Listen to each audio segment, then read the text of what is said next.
Well, can you believe it? We're 80% of the way through the course. We've been doing a lot of macro work prior to this particular module.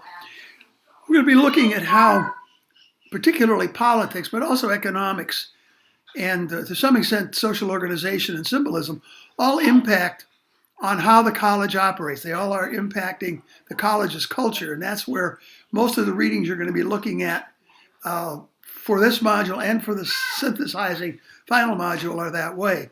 So we're going to talk about Dr. Tierney's piece, and as I said, the one I left out when I mentioned the symbolic, the social, the economic, and the political is the demographic. What is changing in the service area of the institution will have a great deal to do with the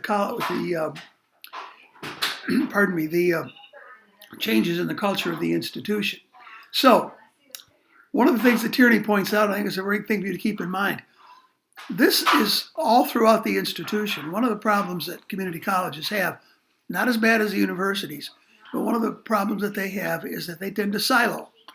So you're going to have your student services silo, student success as they prefer now, instruction, adult and continuing education. And then you're also going to have the services side that handles the finance and also handles the maintenance of the institution. And they all view the culture a little bit differently. In fact, it's important. There are 5 items that Tierney has categorized as being tools you can use to assess how that process works. It's on 338 in his reading, so take a look at it and kind of make it part of your thinking as you get ready to do the assignments for Module 4. What he did, and I always like this when people do this, he created a case study. He created something he calls Family State College. Now that's as close as you're going to find in what he has created to a community college. There's a table on page 340. Take a look at how he's created that institution. And then you can look at the most important one, I think, and that's on page 342, is what he's done with the clientele. Remember, that's a 2-part clientele. The first part is the people that you are serving, your clients, if you prefer. The second is the faculty, staff, and all the other employees of the institution. And one of the things he focuses on, which is very important, is how do they become socialized into the institution? And we'll have to look a little bit more at that as we go through this. He gives you a pretty good example of what a president does. Now, he's a big believer in the personalistic approach to the presidency. Nothing wrong with that. It tends to be dependent on the personality that the president brings with her or him. If they're there for a fairly long time, it becomes a synergistic between the president and the culture that was there before that individual arrives. The other thing to take a look at is the impact that change can have on that. Here's a very nice little tool for you to look at on page 546. I was figuring the numbers don't sound right. Yeah, 546. Okay. Now, as we think about what else is going on in the institution at that time, remember that there are varieties of ways that we as a sociologists, and remember, that is my other life, look at the institution. It's a macro. The society has, I'm sorry, I said that wrong. It's a micro.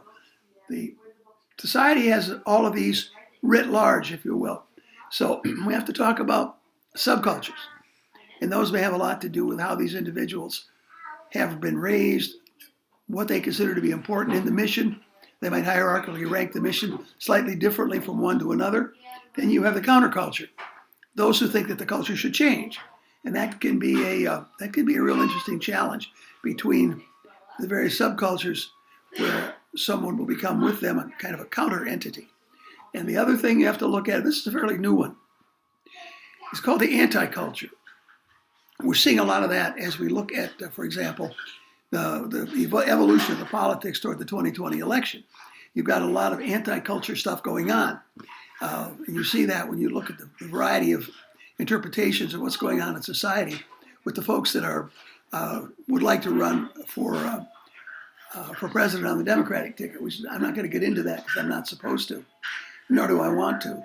But as we conclude this particular module, this particular reading in the module, one of the things you should be able to cull out of that by now is a paradigm that you can use that rather than letting change become a disruptive part of the institution, if the socialization is working properly and the president is effective in making sure that the mission is well integrated with the 5 items that you've studied, the whole change situation to become a productive entity rather than a conflict entity.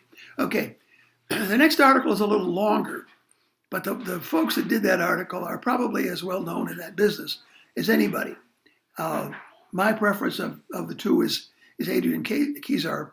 Eckel's okay, I don't really get that turned on by him, but you may choose whichever one you like. They start off by telling you that one of the things they're there to do is they are going to reinforce what our friend Tierney has done. If you would take a look at item number 2 in the first complete paragraph on page 351, I think you would see kind of where they're coming from with that article.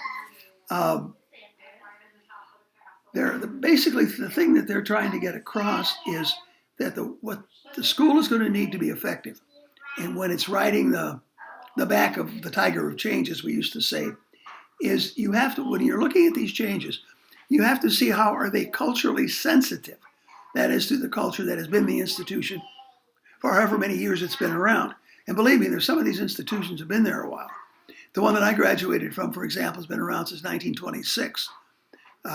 Most of them here in Maryland, well, there were 2 or 3 in Montgomery, and Baltimore City Community College became operational in the 1940s. A lot of the others were in the 1960s. Well, it's hard for me to believe, but the 1960s are unfortunately a long time ago.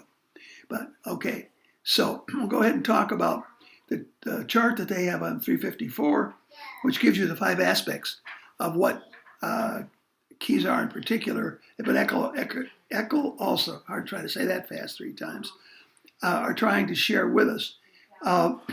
What you've got to concentrate on that is that if you could ideally find your strategy for change, that it is both responsive to a variety of changing clients as well as self-reflective. Now, I have a big commitment to that strategy because a sociologist who's now at school in Minnesota, Steve Brookfield, has done an awful lot of good writing in that field, and I recommend his writing to you when you have time to look at it. They've given us a number of tables to explain to you how to do that. Table 19.1 is on page 359, and then from there until you get to 364, you have a total of 5 tables. If I were you, what I would do is I'd line those up so that you'll have them as tools, because they show you how all of this works together. And oh, by the way, one of the things I should have said and didn't was that when you moved into the Kezar-Eckel article, they actually have established in those charts a specific community college model. So you have the small local institution 4-year, you have the large research university, you have the community college, which they situate in the middle. So look at those, pull those together, and I think you will find them very, very helpful. At the end of that article, there's a gentleman who's also rather well known in our business, a gentleman named Bergquist, Berdquist, Bergquist. And if you would read his final assessment, you could use that as a kind of a what would I call it? Kind of a tool to analyze whether or not you've pulled out of that chapter the kinds of things that are micro-change impactful on culture, which has, as we said, political, economic, demographic, and social situations. So I think that would pretty much give you everything you need. And I would keep careful attention to the tables, both in the Tierney article and in the Kezar et al. Article, because they're going to make it very easy when you get ready to work with your final synthesis paper, which is in Module 5, the next one we will visit. So, hope you enjoyed this. You got a bit of work to do, but I think you'll enjoy doing it. Thank you.